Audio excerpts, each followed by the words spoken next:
Eu quero convidar você a abrir sua Bíblia, por gentileza, no Evangelho de Mateus, no capítulo 4.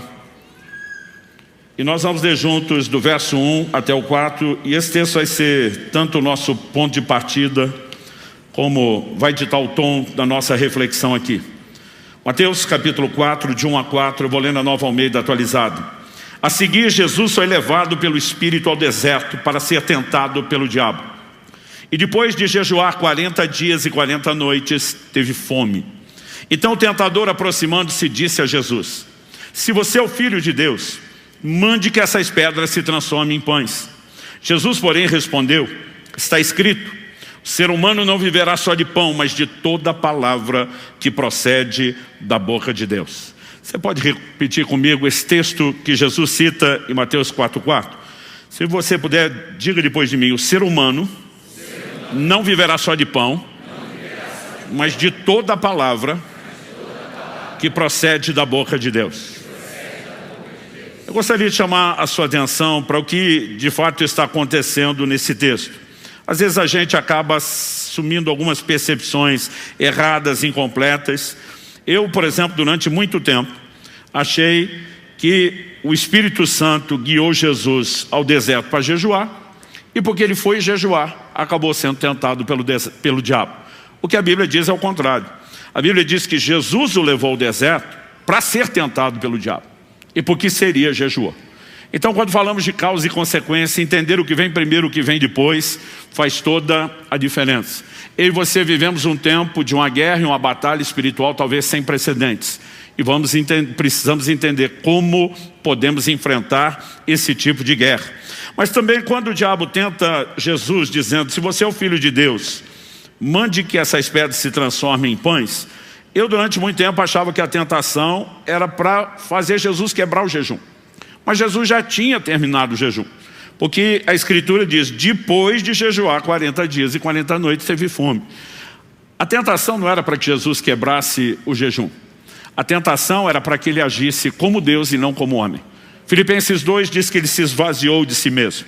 Ele assume a forma humana. Isso é o que qualificaria para ser um representante legal, um substituto no meu e no seu lugar lá na cruz. Se ele agisse como Deus, ele não poderia ser o nosso Redentor. Mas a resposta de Jesus, que para mim é o mais impressionante, né? E nós precisamos entendê-la a partir do prisma do que está acontecendo. Porque quando a Bíblia diz que Jesus teve fome, esse não é aquele sentimento que você tem quando pula uma ou duas refeições. A maioria de nós, quando diz está com fome, né, eu costumo dizer: isso não é bem fome, é um protesto, um desconforto do seu corpo, que, acostumado a receber doses, quantidade de energia em horários específicos, ele começa a pedir por aquilo que você não está entregando. O corpo desenvolve certos hábitos. Mas a energia que movimenta o seu corpo, glicose, vem de um grupo alimentar específico, carboidrato. Quando você não bota isso para dentro e falta energia, o corpo está gritando por energia, ele consegue se virar caso você não atenda ao pedido dele. Ele vai acessar uma fonte alternativa de energia, glicogênio, armazenado nos seus músculos e principalmente no fígado.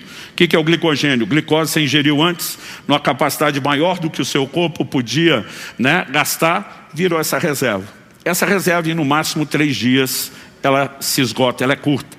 E quando se esgota, seu corpo vai acessar uma segunda fonte alternativa de energia, as reservas de gordura do corpo. O que são as reservas de gordura? Glicose que você ingeriu, em quantidade maior é o que seu corpo consumiria, maior do que aquilo que ele podia transformar em reserva de glicogênio, ele armazena como gordura. Na falta da glicose ou do glicogênio, ele faz o processo inverso. A glicose foi transformada em gordura, agora ele transforma a gordura em glicose para entregar energia ao seu corpo.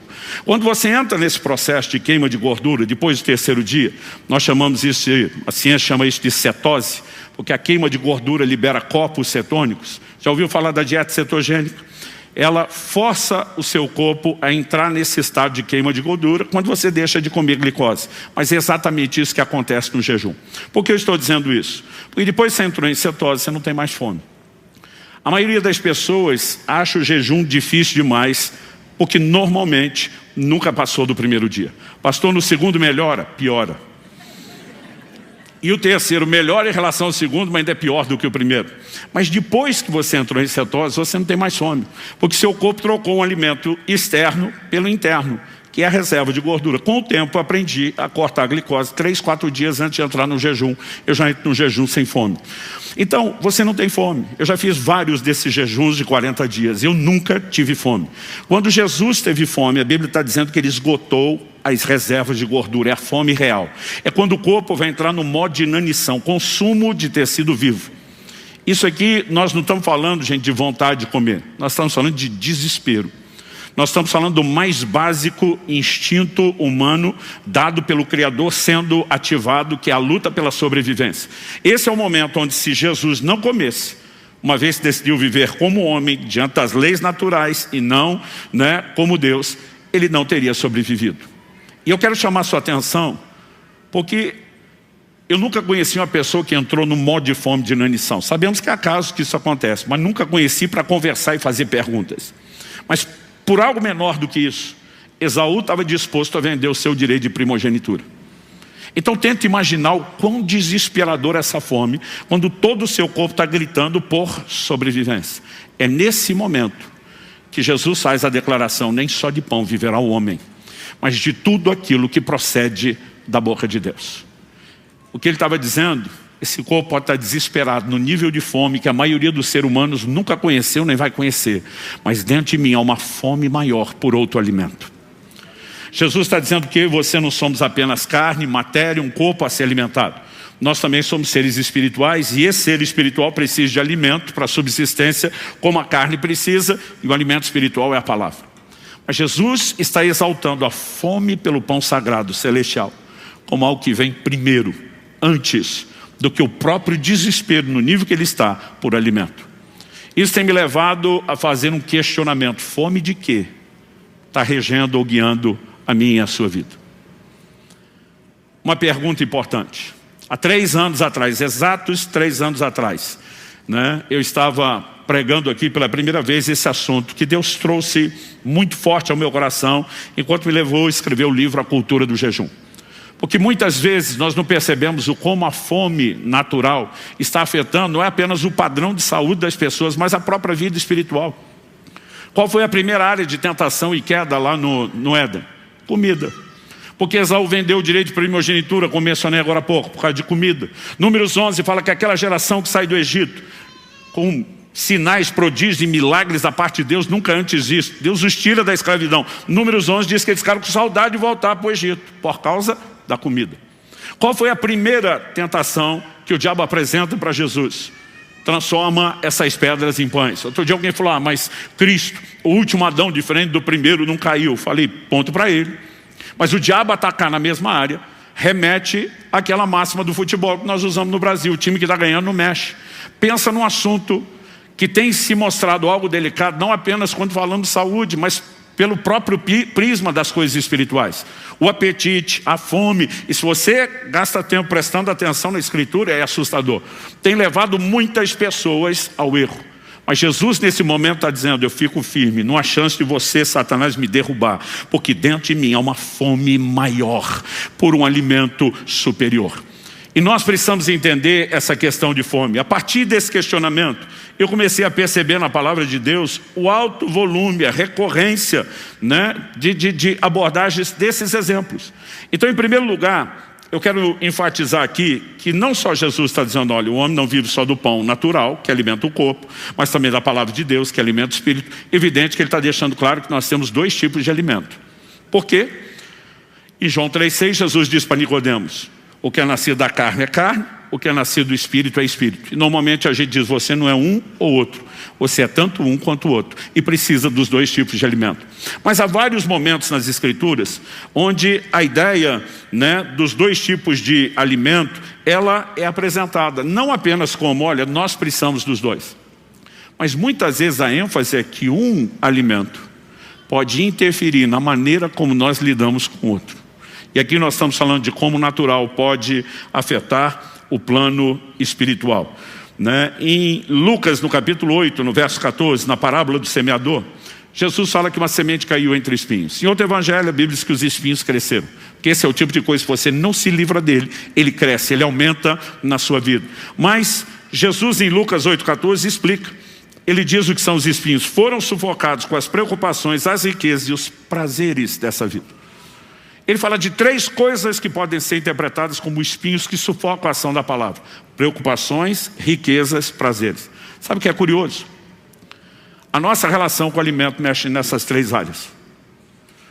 Preocupações. A maior parte da população levanta, acorda de manhã para garantir a sobrevivência. Trabalha para ganhar o pão, a subsistência, literalmente. E a maior parte da preocupação das pessoas começa com a questão da subsistência, da sobrevivência. Quem rompe esse modo e começa a prosperar, entra no outro padrão, riqueza, que vai trazer outro tipo de preocupação, mas normalmente, quanto maior é o padrão de vida, não apenas mais, mas principalmente, melhor se come. Não há como você desassociar o lugar que isso vai ocupar na vida das pessoas.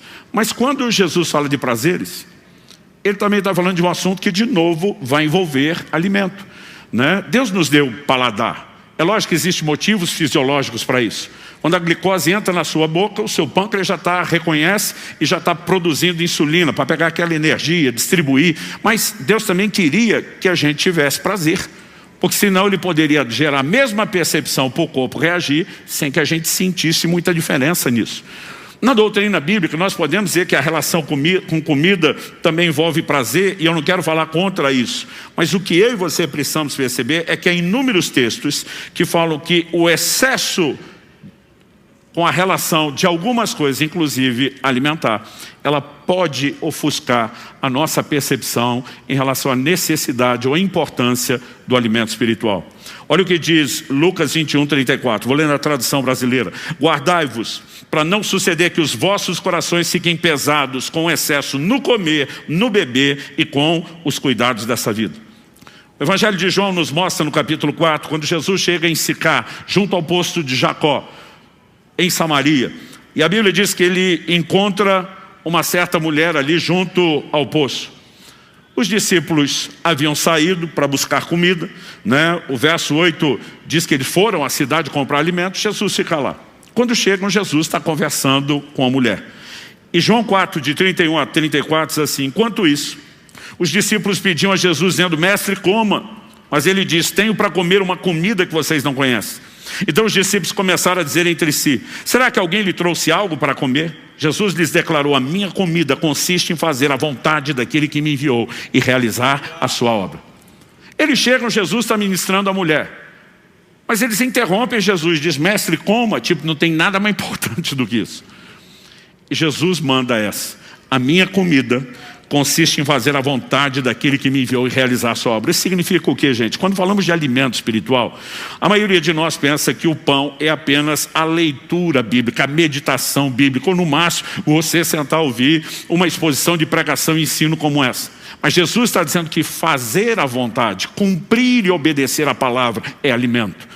Ele está dizendo: isso para mim vem em primeiro lugar, né? E esse é o momento onde os discípulos têm dificuldade de entender o que Jesus está falando. Ele vai ter que chamar a atenção deles: levante os vossos olhos, vocês precisam ver os campos brancos. Mas evidente que na forma como Jesus está apresentando, né, a declaração dele, o ensino, o confronto, a orientação aos discípulos, ele quer que eles percebam que existe algo mais importante do que apenas comer. Repito, não estamos dizendo que eu e você não podemos ficar empolgados. Deuteronômio 8:10 diz: vocês comerão, se fartarão, louvarão o nome do Senhor seu Deus. A maioria de nós agradece a Deus antes de comer. Eu espero que você faça isso, porque é parte da doutrina bíblica, né? Paulo fala de receber os alimentos que Deus criou com ação de graças. Nós precisamos ser gratos a Deus. Mas a Bíblia também fala de louvar depois. Ontem, por exemplo, foi um dia que depois do almoço eu louvei a Deus o dia inteiro pelo almoço, né? Porque pensa na comida que estava boa. Não existe nenhum problema em que você aprecie, em que você se deleite. Aliás, em Neemias 8:10, que a gente costuma pegar só a parte: a alegria do Senhor é a vossa força. Se você olhar o texto inteiro,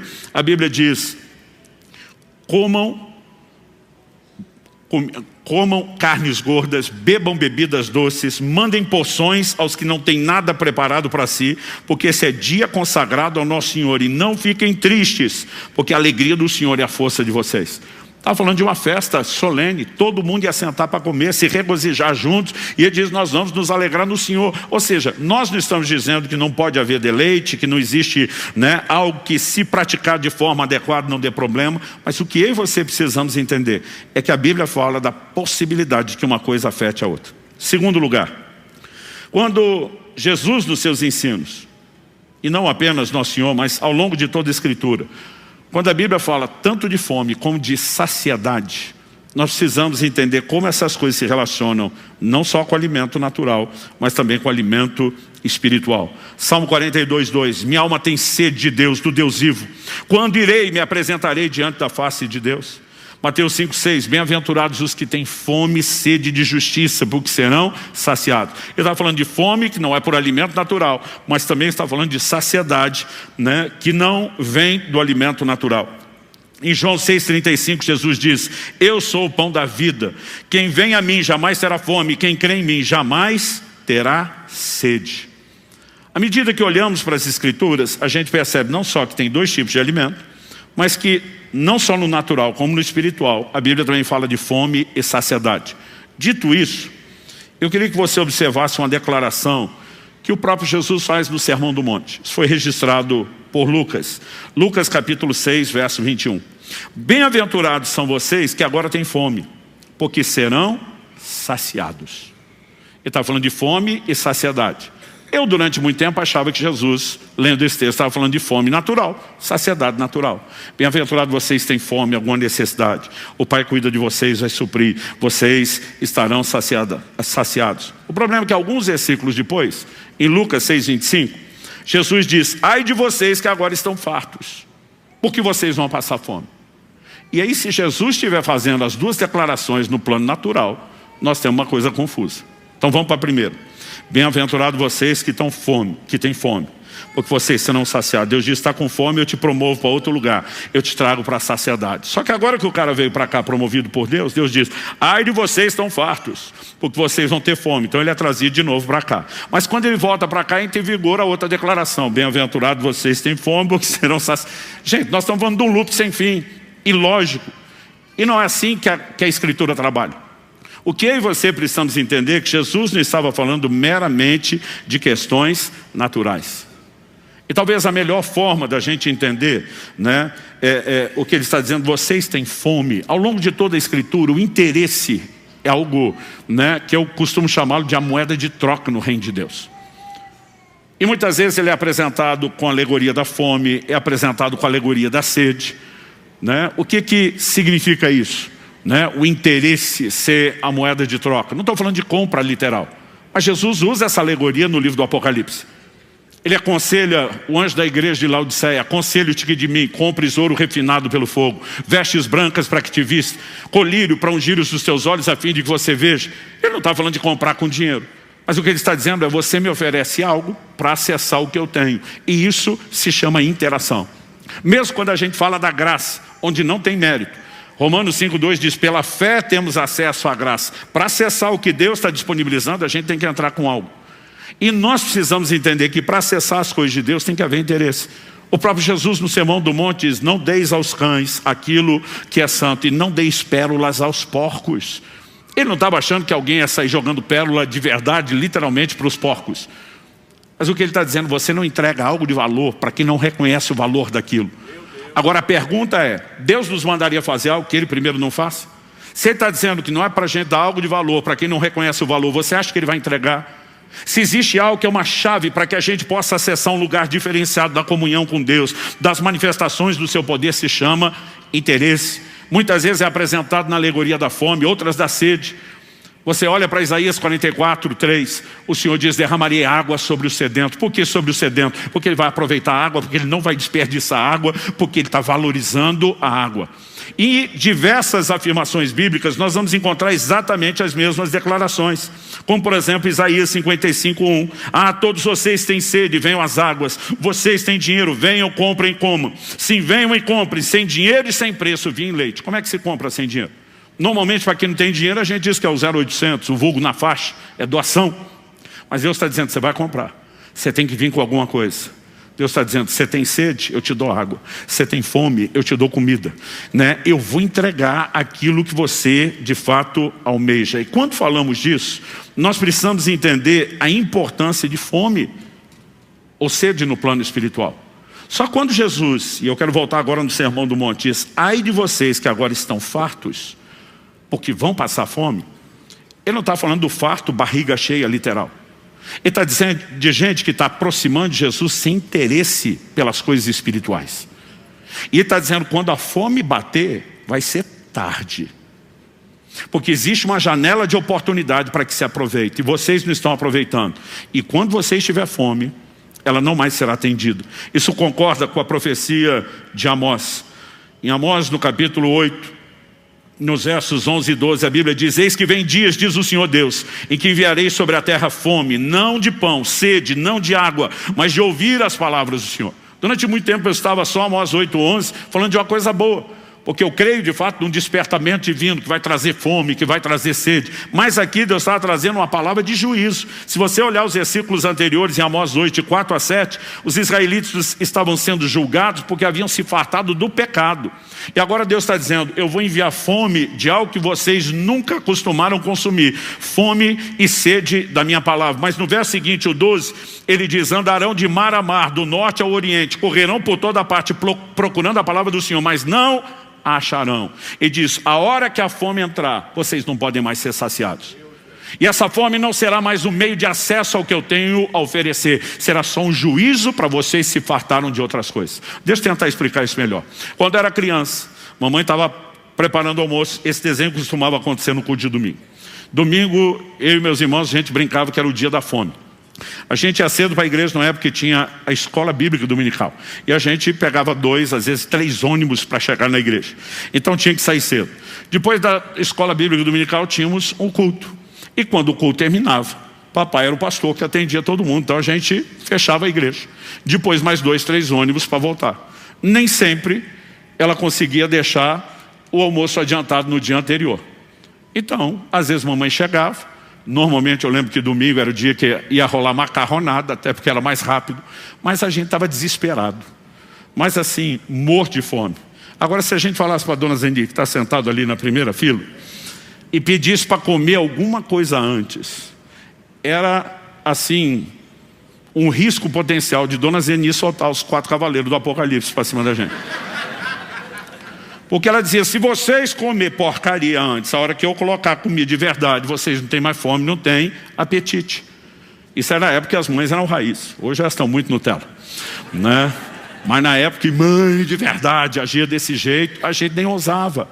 Eu creio que Jesus está trabalhando exatamente a mesma lógica. Ele diz, olha, aqueles que têm fome pelas coisas de Deus serão saciados. Mas alguns de vocês já chegaram saciados de outra coisa, saciados de balinha, saciados de docinho, saciados de chocolatinho, e agora não tem interesse ou apetite pelas coisas espirituais. Isso é o que tem de fato chamado muito a minha atenção.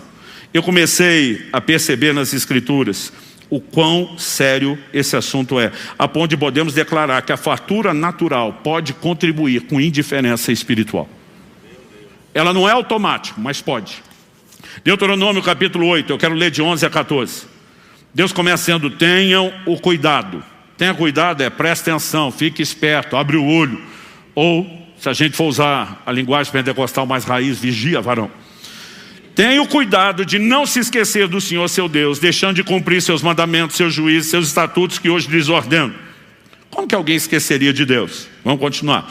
Não aconteça que depois de terem comido estarem fartos, depois de haverem edificado boas casas e morado nelas, depois de se multiplicarem o seu gado e os seus rebanhos, e aumentar a sua prata e o seu ouro, e ser abundante tudo que vocês têm, se eleve o seu coração, e vocês se esqueçam do Senhor seu Deus, que os tirou da terra do Egito, da casa da servidão. Depois de terem comido e se fartado, depois de terem prosperado, que não aconteça de vocês se esquecerem. Então, quando a gente fala de fome e saciedade, a gente não pode olhar só para o alimento natural. Nós precisamos falar a respeito de outros apetites, desejos e vontades. E é nessa hora que as coisas materiais não podem ficar de fora da equação. No Evangelho de Marcos, no capítulo 10, se você for rápido de endereço, quiser abrir e acompanhar comigo, nós temos um episódio que eu fico pasmo, como assim, raramente eu vejo alguém comentar o assunto. Pregar, mais difícil ainda. E estou assim, uma vida inteira andando e trilhando nesse meio das igrejas. 31 anos só de ministério pastoral, pregando a palavra de Deus há mais tempo. Honestamente, a gente não vê muita gente falar sobre isso. Mas a Bíblia nos mostra que um certo homem rico procura Jesus e ele pergunta o que fazer para herdar a vida eterna.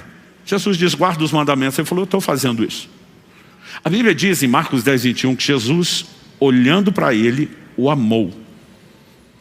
A Nova Almeida atualizada diz, Jesus olhando para ele com amor. Olhando para ele, o amou. Então entenda que o amou é diferente de o trollou. Ok? Porque é como ele se sente. Jesus olha e diz assim, só uma coisa falta a você. Outras traduções dizem, se queres ser perfeito, pleno, completo. Porque ele vem perguntando da vida eterna. Jesus diz, guarda os mandamentos. Ele diz, mandamento estou guardando. Jesus percebe que tem uma fome por algo mais. Jesus diz, se você quer ser completo, vá, venda tudo o que tem, dê o dinheiro aos pobres, e você terá um tesouro no céu. Depois, vem e siga-me. Esse vem e siga-me não é um chamado apenas para crer nele. Ele falou, eu tenho um lugar para você dentro da minha equipe que vai transformar o mundo. O verso 22 diz, ele porém, contrariado com essa palavra, retirou-se triste, porque era dono de muitas propriedades. A Bíblia sequer menciona o nome desse homem, um jovem. Mas Jesus, que não deixava a bola quicando, aproveita o momento para ensinar os outros, já que o primeiro não foi receptivo à proposta dele. Verso 23. Então Jesus, olhando ao redor, disse aos seus discípulos, como é difícil para os que têm riquezas entrar no reino de Deus. Olha a reação dos discípulos. 24. Os discípulos estranharam essas palavras. Mas Jesus insistiu em dizer, de novo agora, filhos, como é difícil entrar no reino de Deus. É mais fácil um camelo passar pelo fundo de uma agulha do que um rico entrar no reino de Deus. Eles ficaram muito admirados, dizendo entre si, sendo assim, quem pode ser salvo? Jesus, olhando para eles, disse, para os seres humanos é impossível, contudo não para Deus, porque para Deus tudo é possível. Então Pedro começou a dizer-lhe, eis que nós deixamos tudo e seguimos o Senhor. E Jesus respondeu, em verdade lhes digo, que não há ninguém que tenha deixado casa, irmãos e irmãs, mãe, pai, filhos ou campos, por minha causa e por causa do Evangelho, que não receba já no presente 100 vezes mais casas, irmãos e irmãs, mães, filhos e campos, com perseguições, e no mundo por vir receberá a vida eterna. Vamos falar um pouco desse texto, porque se comenta muito pouco a respeito dele. Algumas lições. Em primeiro lugar, a dificuldade que Jesus menciona e a sua origem. Quando ele diz como é difícil para os que têm riqueza entrar no reino dos céus, do que ele estava falando? De onde vem essa dificuldade? Não é Deus que colocou a dificuldade. A Bíblia diz em Romanos 8:11, né, que Deus não faz acepção de pessoas.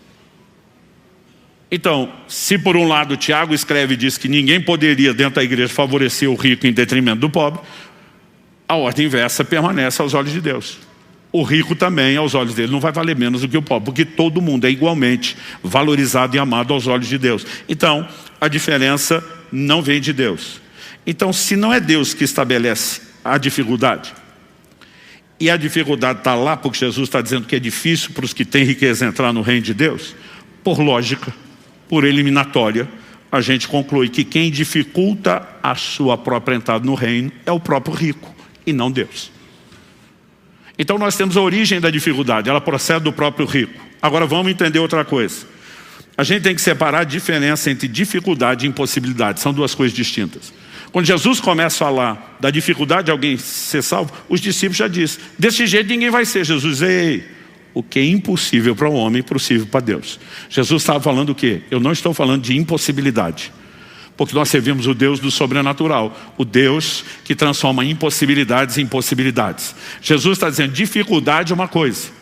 Agora, a dificuldade pode ser vencida. Se fosse impossibilidade, o quadro não poderia ser mudado. Então ele fala de algo não só que é de Deus, procede do próprio rico, mas pode ser mudado e pode ser vencido. Quem está acompanhando até aqui? Agora, a próxima pergunta. Por que que os ricos a gente diria a maioria, tem dificuldade. E aí nós vamos voltar no exemplo que eu dei da criança que come antes do almoço. Porque satisfazem sua alma com as riquezas e já não há apetite para aquilo que é espiritual. Olha o que Jesus diz em Lucas 12, 19, quando ele fala e conta a parábola de um rico insensato. Ele diz que o camarada falou assim: então direi à minha alma, você tem depósito muitos bens para muitos anos, descansa, coma, beba, aproveite a vida. Direi à minha alma, existe um lugar onde as pessoas começam a saciar-se a si mesmos com conquistas e realizações, a ponto de não darem espaço para que possam ser preenchidas por Deus. E aí que entra a importância do desprendimento, que vai te levar a um novo enchimento. Quando Jesus disse para aquele rico vender tudo que tinha, não é a ordem que ele deu para todo rico. O apóstolo Paulo escreve a Timóteo e diz: manda aos ricos desse mundo. Está falando no contexto da igreja. Se todo mundo que se convertesse tivesse que vender, dar tudo, não tinha mais rico dentro da igreja. Ele diz: manda aos ricos desse mundo que sejam generosos em dar, prontos a repartir, né? E ele vai trazer outras instruções. Mas o ponto a ser entendido é que para esse homem, Jesus deu uma orientação específica que deveria ter sido obedecida. E não foi. Então os discípulos rebatem, né? Quando você olha ali o verso 28, Pedro, ele se posiciona e diz: nós deixamos tudo e seguimos o Senhor. É o momento que ele está dizendo: eu estava naquele barco quando o Senhor falou, me segue, eu virei as costas para o meu negócio, eu desisti de tudo. Nós deixamos tudo e temos seguido o Senhor. E aí o que Jesus responde? Em verdade lhes digo, não há ninguém que tenha deixado casa, irmãos e irmãs, mãe, pai, filhos ou campos por minha causa, por causa do Evangelho, que já não receba no presente 100 vezes mais isso tudo, com perseguições, e no mundo por vir a vida eterna. Do que Jesus está falando? Que o fato de que Pedro e os demais discípulos abandonaram tudo, isso gera mérito para a salvação? Gente, salvação não é por mérito. Porque Jesus não fala só de receber mais aquilo do qual abriu mão, mas está falando da vida eterna. Agora, o que eu e você precisamos entender é que não se trata de merecimento, mas se trata de esvaziamento para um novo enchimento. Quem está entendendo? Porque se o problema é ter as coisas, por que é que Jesus daria 100 vezes mais? Então ele tornaria a situação 100 vezes mais problemática do que era antes. Mas o problema nunca foi ter as coisas. O problema é quando as coisas entram primeiro e no espaço para ele. E ele diz: vamos tirar esse negócio para que eu tenha espaço. Quando eu tiver espaço, eu posso te dar muito mais. Porque se essas coisas não concorrerem com o meu lugar, não há nenhum problema em que você as tenha. Os antigos definiam a avareza assim: o avarento não possui as coisas, só as coisas que o possuem. Eu gosto de dizer que o problema não é o crente ter dinheiro, o problema é o dinheiro ter o crente. É quando nós falamos de saciedade.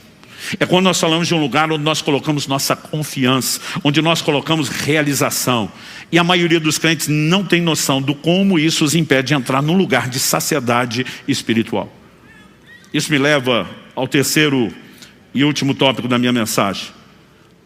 Qual é o poder da abstinência na prática da vida cristã?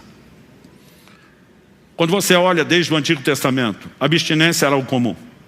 Não apenas o jejum de alimento, que essencialmente esse é o sentido primário da palavra jejum. No grego do Novo Testamento, quando Jesus usava a expressão jejum, a palavra é nestil, é uma palavra composta. Ne é um prefixo de negação, estil é comida. Então jejuar em essência é não comer.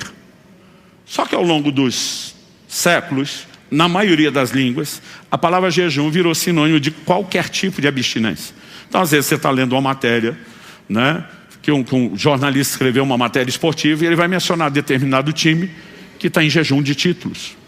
Ele pode mencionar um determinado atacante que está em jejum de gols. E por conta disso, nós começamos a relativizar até demais o jejum. O que de vez em quando eu ouço os crentes dizendo: estou fazendo jejum de rede social. Eu não acho errado. Eu só acho que as outras abstinências, elas têm que ser complementares e não substitutas do jejum de alimento. Porque a Bíblia fala de diversas abstinências. Números 30, tinha lei a respeito dos votos.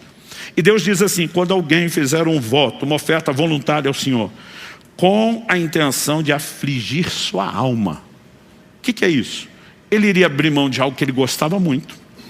Ele infligir na sua própria alma tristeza e aflição por abrir mão de algo que dava prazer. Quando Deus estabelece essa lei, Ele está dizendo, eu não exijo isso de ninguém. Mas ao regulamentar a lei dos votos, Deus está dizendo, eu espero que vocês façam. Ninguém é obrigado a fazer. Mas em outras palavras, Deus está dizendo, só regulamentei a lei dos votos porque eu espero que vocês cheguem ao ponto de fazer ofertas voluntárias. Abrir mão de coisas preciosas para vocês. Afligir a alma de vocês, abrindo mão do prazer que aquilo dava a vocês. Por quê? Porque Deus quer sabotar a nossa alegria? Não. Porque muitas vezes, se eu e você não paramos de buscar saciedade na fonte errada, nós jamais vamos acessar a verdadeira fonte de saciedade, que é Ele. Dá para entender a diferença? Então, quando você entende essa lógica na vida cristã, a gente precisa olhar direito para o nosso primeiro texto. Quando Jesus responde a Satanás, está escrito, nem só de pão viverá o homem, ele está citando o quê? Deuteronômio, capítulo 8, verso 3. E eu gostaria que você pudesse ler esse texto comigo. O texto sagrado diz assim, Deuteronômio 8:3, ele humilhou vocês, ele os deixou passar fome, ele os sustentou com maná que vocês não conheciam e que nem os pais de vocês conheciam. Para quê? Para que indicativo de propósito? É a razão de tudo isso. Para que vocês compreendessem que o ser humano não viverá só de pão, mas de tudo o que procede da boca do Senhor. Jesus, na aplicação prática, está dizendo, o homem não vive só de pão, vive da palavra. Só que o que Moisés, o texto que Jesus citou, está dizendo é, para vocês compreenderem que o homem não vive só de pão, mas do que procede da boca de Deus, Deus tem uma didática, Deus tem uma pedagogia, Deus tem uma metodologia específica de ensino, qual? Ele humilhou vocês e os deixou passar fome. Essas duas ações precisam ser entendidas, humilhação e fome. Porque quando você olha ao longo das Escrituras, as duas estão relacionadas com abstinências. Por exemplo, Levítico 16, era o dia do jejum compulsório no Antigo Testamento. Toda a nação de Israel, uma vez ao ano. Naquele dia do ano, todo mundo tinha que jejuar. Só que você lê Levítico 16, você não acha a palavra jejum. Você vai ver Deus, por meio de Moisés, dizendo que cada um tinha que humilhar ou afligir sua alma. E no final a ordem divina é aquele que não humilhar ou não afligir sua alma será eliminado do povo. Se for só um sentimento, como é que saberia quem sentiu quem não para eliminar a pessoa? É no livro do profeta Jeremias e depois num registro de Lucas no livro de Atos que você vê duas alusões, uma no Antigo e uma no Novo Testamento ao dia da expiação, chamando ele de o dia do jejum. E aí você entende que essa aflição era causada por abstinência. A mesma lógica em Números 30, a lei dos votos. Quando alguém fizer algum voto com o qual quiser afligir sua alma. Está falando de abstinência, embora ali não seja alimentar. E aí o que eu e você precisamos entender é que a abstinência, ela tem o poder de abrir os nossos olhos, a nossa percepção, para aquilo que realmente tem valor. E eu tenho batido nessa tecla há um tempo. Eu comecei a jejuar cedo na minha caminhada cristã. Aos 15 anos de idade, fiz meu primeiro jejum. Uma refeição só, não foi nem o dia inteiro. Ainda com medo de morrer, eu e os amigos fizemos, enchemos o bucho de refrigerante. Embora uma refeição para adolescente está quase igual um dia para certos, né, alguns de nós de outra idade. Mas eu lembro que o meu interesse foi crescendo cada vez mais pelo jejum. Aos 18 anos de idade já fazia de 3 a 7 dias na água quase todo mês. E ao longo dos anos eu fui crescendo nessa prática. Então, ao olhar para trás, eu não posso dizer para você que eu fui omisso ou negligente no jejum. Mas se eu tivesse entendido antes o que eu entendi há 3 anos atrás, quando Deus falou comigo exatamente o que eu estou compartilhando com vocês, eu posso dizer uma coisa, eu teria jejuado muito mais. Eu lembro quando preguei essa mensagem aqui na igreja 3 anos atrás, fiz uma promessa. Eu falei, primeiro, eu prometo a vocês, vocês vão me ver jejuar como nunca viram na minha vida. Abril agora, eu estou indo para o meu 10º jejum de 40 dias. Eu falei, segundo, eu vou perturbar vocês, como eu nunca fiz, ensinando, pregando sobre jejum de tempos em tempos. Às vezes são mensagens diferentes, às vezes o mesmo assunto com outra roupagem, e às vezes vai ser repetição, como estou fazendo hoje. Porque nós precisamos entender o impacto que isso tem. O jejum tem tanto a ver com fome como humilhação. Aliás, outro dia um falou, não, pastor, não gosto de jejuar. Eu falei, por quê? Não, ele falou, porque eu tenho fome. Falei, a ideia é essa, para quem vai praticar jejuns prolongados com mais frequência, dá para driblar a fome, entrar em cetose antes, mas não tem como você driblar o outro elemento, humilhação. Outro dia um falou, não, pastor, eu não gosto do jejum porque a gente fica triste. Eu falei, o que você acha que significa humilhar a alma? Passar o dia inteiro sentado rindo? Eu falei, agora, a humilhação ela dura um tempo. Porque enquanto você está na fase do esvaziamento, há desconforto. Mas a hora que você entra na fase do enchimento, há deleites inimagináveis esperando por mim e por você. E nós vamos ter que saber fazer a distinção. Daniel, no capítulo 10, no verso 12, a Bíblia diz que o profeta dispôs o coração a se humilhar na presença do seu Deus. Está falando do jejum. Jejum, humilhação. Existe desconforto, principalmente no início ou nos jejuns menores, sempre. Mas o jejum também tem a ver com fome. Isso significa que a receita de Deuteronômio 8, que Jesus cita no seu jejum, de humilhação e fome, ela é parte de um princípio espiritual. Muitas vezes a importância de abstinência é para que a gente se desligue da percepção de certos deleites inferiores e a gente consiga acordar para a percepção de deleites superiores. Em 1 Coríntios, no capítulo 7, Paulo deixa claro no versículo 1, quando ele diz, cada homem tem a sua própria esposa, cada mulher tem o seu próprio marido. E ele vai dizer, porque qualquer envolvimento entre homem e mulher fora do casamento, ele classifica de imoralidade. Mas dentro do casamento, Paulo deixa claro que a intimidade física, a relação sexual, é dádiva de Deus e não é só para procriação, é para prazer, é para deleite. Porque no verso 5 ele vai dizer assim, não se privem um ao outro, a não ser, vai dar única exceção, por um pequeno período de tempo, se os dois estão de acordo, e ele dá um motivo, a fim de vos dedicardes à oração. Ele diz, não sendo essa exceção, não se privem, não se neguem. Traduzindo, Paulo está dizendo, tem que ter avivamento nessa área também. Agora ele está dizendo, só existe um motivo para uma pausa nisso. É quando vocês resolvem se dedicar à oração. A palavra dedicar não significa que quando o casal está vivendo o avivamento da intimidade deles, eles não possam orar. Mas está dizendo aqui, você está nas águas rasas. Se você quer entrar em águas profundas, é bom parar de encher sua alma com balinha, com docinho, com chocolatinho, antes da verdadeira refeição ser servida. Eu tenho contado ultimamente algo que me aconteceu há uns 2 anos e meio atrás. Um pastor me perguntou, o que tem te levado com tanta frequência a esse lugar do jejum? Frequência, recorrência, paixão, intensidade. E eu falei para ele, a capacidade de perceber os deleites espirituais. Ele é um mestre de Bíblia impressionante. Mas ele me olhou com cara de interessado e disse, me fale mais sobre isso.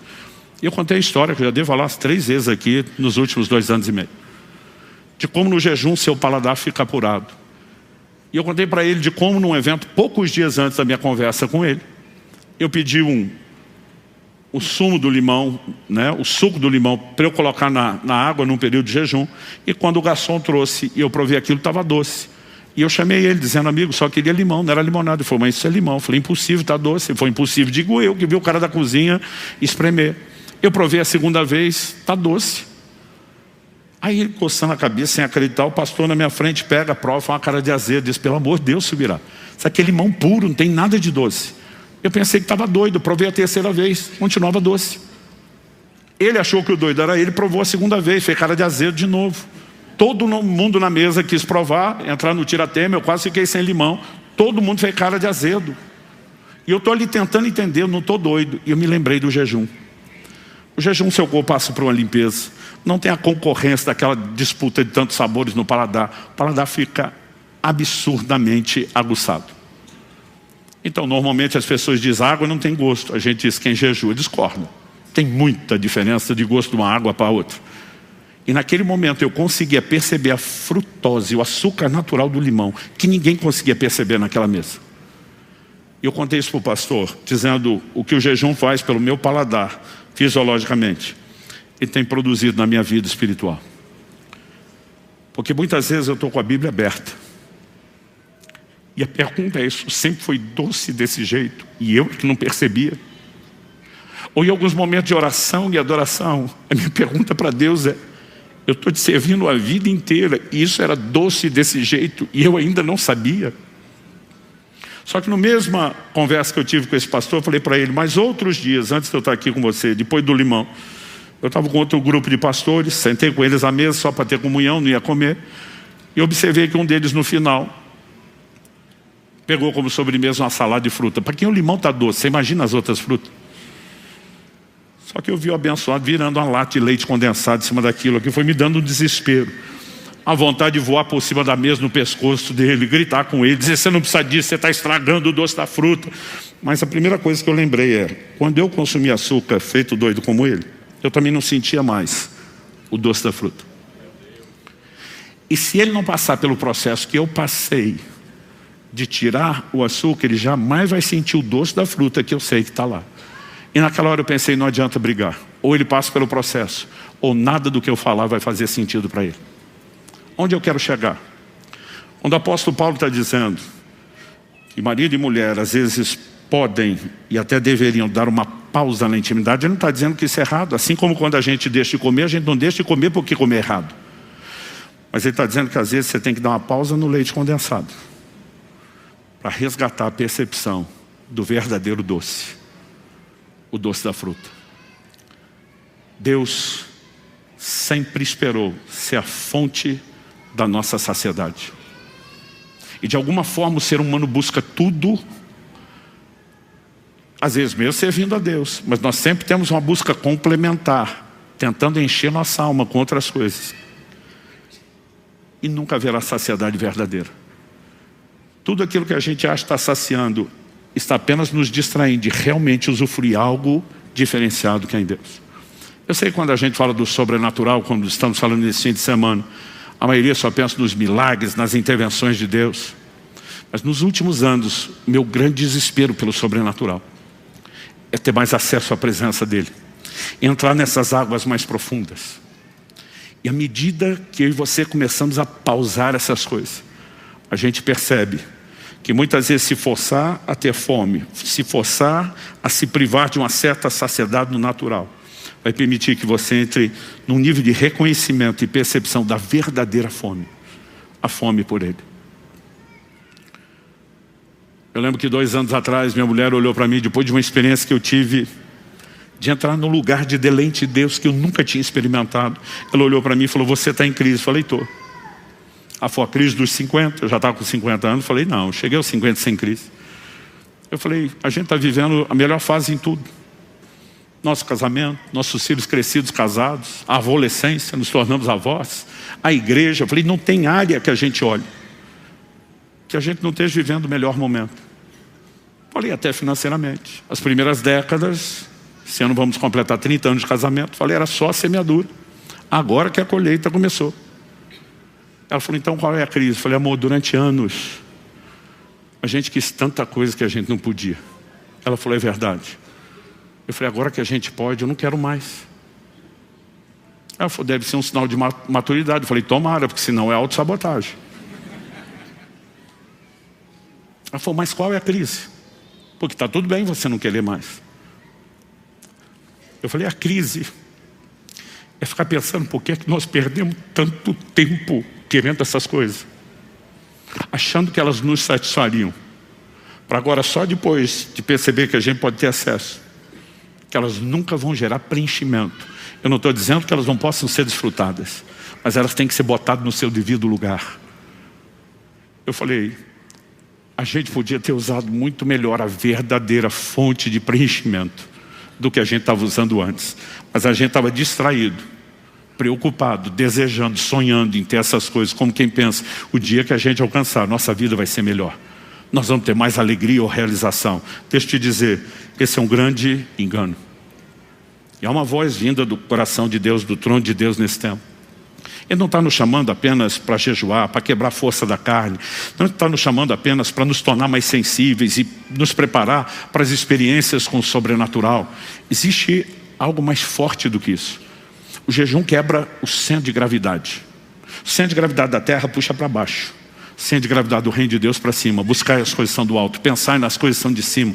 Quem começa a entrar nesse lugar com frequência, com recorrência, com intensidade, ele quebra o centro de gravidade da terra. Ele tem outro centro de gravidade. Ele passa a ser atraído por outros valores. Ele passa a ter outro tipo de fome e de sede. E ele tem um nível de saciedade que ninguém vai conseguir entender, porque é impossível explicar para quem não experimentou. E eu quero que você fique em pé para aparecer que está acabando. Eu lembrei que tem outro culto daqui a pouco.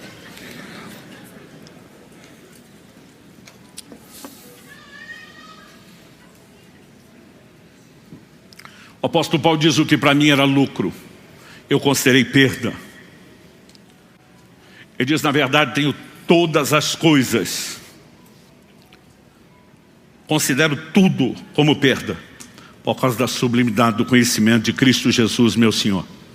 Por causa dele perdi todas as coisas e as considero como lixo para ganhar Cristo. Ele não está falando só de coisa ruim, gente, de pecado, de problema.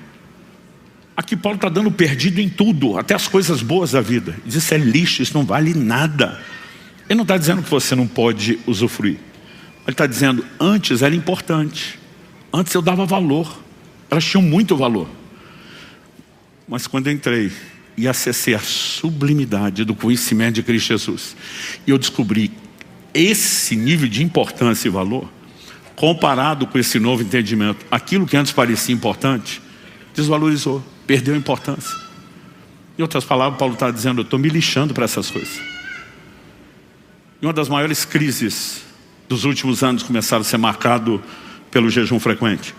É que as coisas materiais perdem absurda e inexplicavelmente o seu valor.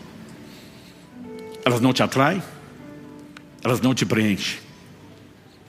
Muitas vezes eu li o livro do Eclesiastes e não conseguia entender a mensagem. Eu pensava: Salomão teve tudo que teve para terminar depressivo.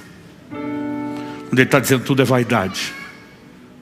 O homem que está falando foi o homem que mais acessou deleites. Não importa se você vai falar de riqueza, de fama, de qualquer coisa. E basicamente ele termina dizendo: é tudo vaidade, é tudo distração. A saciedade está em outro lugar. Mas para chegar nela, nós vamos ter que resgatar a fome.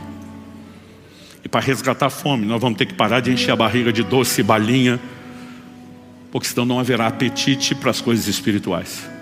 Há muitas coisas que são lícitas, mas nós estamos dando tempo demais. Entretenimento, festas. Fala de festa, eu vou de comida, porque festa de crente é comida. Crente não fuma, não bebe, mas come, que é um negócio. Nós vamos ter que dar uma pausa nessas coisas, para poder entrar na percepção de quem é Ele. Eu não vim te apontar o dedo, eu não vim jogar pedra em você. Eu falo com todo o temor de Deus do meu coração. Há um desespero dentro de mim. E a nossa oração tem sido: Deus, talvez nós não vamos acessar esse lugar de fome sem aprender a prática da abstinência. Mas à medida que nós vamos nos exercitando nisso com regularidade, algo vai mudar, porque isso é parte da didática divina, para que vocês compreendessem que o homem não vive só de pão, mas de tudo que sai da boca de Deus. Essa didática ainda funciona. E eu quero te convidar a usar mais isso. Eu sei que está em cima, nós vamos fazer um grande movimento, no mínimo com os pastores das alcances e próximos de nós, no mês de abril, para um tempo de jejum. 100 dias na palavra chegaram, é hora que você pode intercalar. São momentos onde nós podemos e devemos valorizar o que realmente precisa.